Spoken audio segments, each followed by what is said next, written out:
Assalamualaikum warahmatullahi wabarakatuh. Waalaikumsalam warahmatullahi wabarakatuh. Bismillahirrahmanirrahim. Alhamdulillahi rabbil alamin.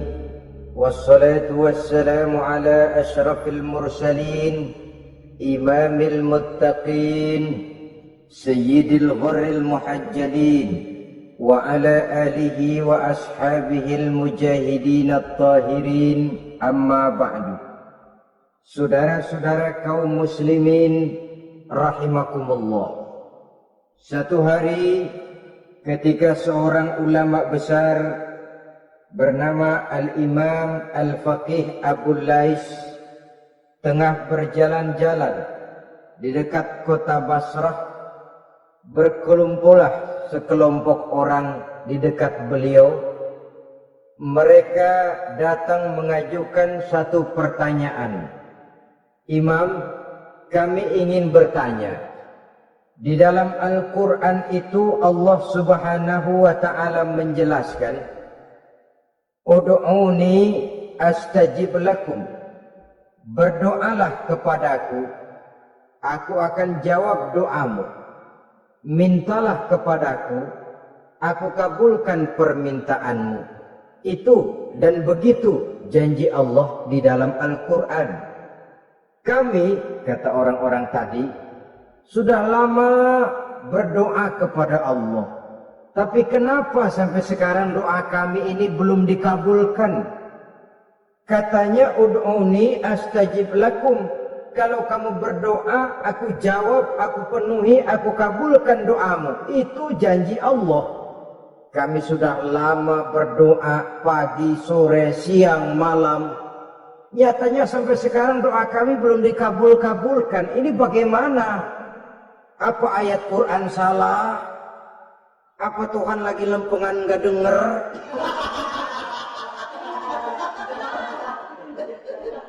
Apa doa kami yang terbalik? Kelihatannya sepele saja ini. Doa tidak didengar oleh Allah. Permohonan tidak dijawab, tidak dikabulkan oleh Allah. Tapi sebenarnya kalau kita mau merenung, kemalangan apa yang paling besar dalam kehidupan ini? Selain daripada kalau permohonan dan doa kita sudah tidak dihiraukan oleh Allah, artinya hidup sudah tidak diopeni oleh Allah. Jangankan Allah, saudara-saudara, kita nggak diopeni sama mertua saja bingung. Ini mertua diem aja, kalau saya salah apa salahnya, kalau ada yang dikepengenin apa kepengenannya, boyak ngomong kenapa diem begitu. Ini tidak diopeni oleh Allah. Kemalangan apa yang lebih malang selain daripada kalau doa tidak didengar oleh Allah? Itu sudah kemalangan yang paling malang, lebih malang dari kota Malang saya kira.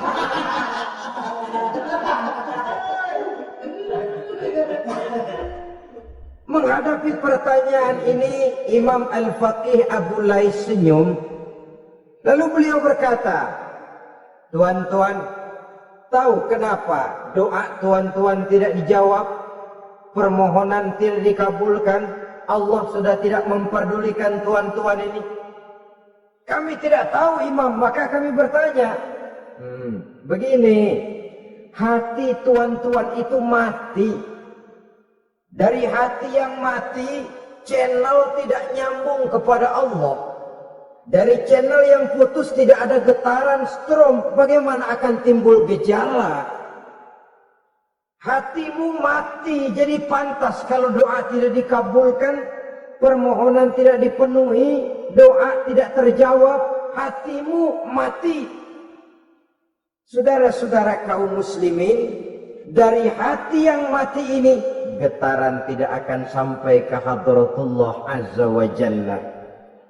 Nah, ini juga satu penyakit yang kita sangat khawatirkan, yaitu apabila hati kita sudah mati selagi jasad masih hidup. Artinya, jadilah kita bangkai berjalan di hadapan Allah Subhanahu wa ta'ala. Sementara kita sangat disibukkan dengan menggali berbagai macam jenis obat penangkal penyakit zahir, dan kita kurang perhatian untuk mencari obat penangkal penyakit batin yang kalau diserang penyakitnya menghancurkan kehidupan abadi di akhirat nanti. Perkembangan ilmu kedokteran nyata benar diikuti dengan perkembangan jenis-jenis penyakit. Makin maju ilmu kedokteran, makin modern penyakit. Ngerti juga rupanya itu penyakit. Dulu kita tidak kenal yang namanya AIDS. Kita tidak tahu yang namanya liver. Kita tidak kenal yang namanya stres. Paling yang banyak cika, masuk angin, dan sebagainya. Tapi baiklah, penyakit-penyakit batin yang menyebabkan hati menjadi mati, dan dari hati yang mati, doa tidak naik, tidak didengarkan oleh Allah Subhanahu wa ta'ala. Nah, kata orang-orang tadi, yang menyebabkan hati kami mati ini apa, Imam? Beliau menjawab, pertama, araftumullaha wa lam tu'tuhu haqqahu. Yang menyebabkan hatimu jadi mati, pertama, kamu kenal benar kepada Allah, tapi haknya untuk disembah, kewajibanmu untuk menyembah, tidak pernah kamu laksanakan. Bagaimana Allah tidak akan jauh dari kita kalau kita tidak akan mengadakan pendekatan kepadanya.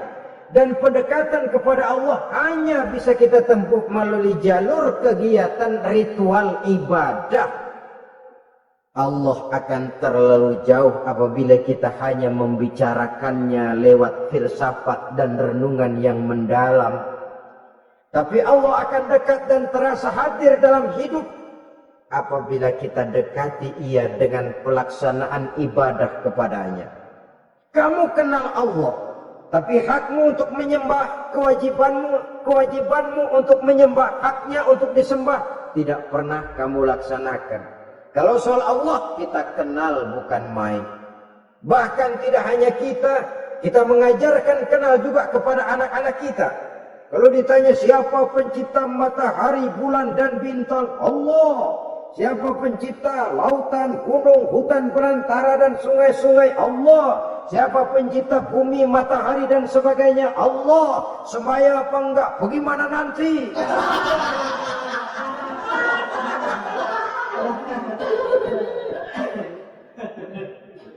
Tanpa pendekatan, Allah akan jauh. Apabila Allah jauh, maka doa tidak akan didengarkan olehnya. Oleh sebab itu, logika mengajarkan kepada kita, berpayahlah dulu. Wa man ladzatu illa ba'da ta'ab. Inna ma'al usri yusra. Di balik kesulitan menunggu kemudahan. Nikmat baru akan terasa. Kelezatan hidup baru akan terasa setelah kita jerih payah banting tulang peras keringat. Rasanya memang lebih nikmat sepotong singkong hasil cucuran keringat sendiri ketimbang roti dijejelin orang. Ini berarti kita ingin mohon pertolongan kepada Allah, sementara dengan Allah sendiri kita jauh. Sama saja dalam kehidupan kita analoginya, saudara-saudara. Orang tidak kenal kepada saudara, tahu-tahu jauh dari saudara, tahu-tahu datang mau minjem duit. Apa kesan saudara? Enak aja, kenal enggak, dekat enggak, datang-datang mau minjem duit. Emang duit percetakan bapak lu?